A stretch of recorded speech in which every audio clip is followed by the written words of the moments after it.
Paano tingin pa ng gano'n? Kuha ka pa. Ganyan daw mag-tikim. Paano? Kailangan ganyan. Sige, pag magpasok ka, wala kang kasalanan. Sige, tikman mo. Tikman mo, guys. Gayahin guys, paano? Hindi.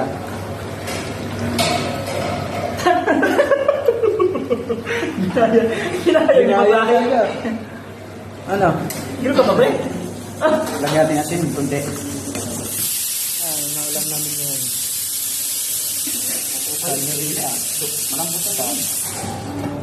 Pero yung tikim, yung tikim talaga. Ikaw yung tumikim. Ano asin? Kaya na tumikim na ako. Lagyan natin ng kunting asin.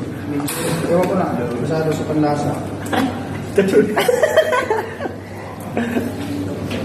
Yan yung tikim Pinoy, yung kanina. Tikim Ano? mo. Dagdagan ng kunting asin, pre. Ang sabi ko na, tapos.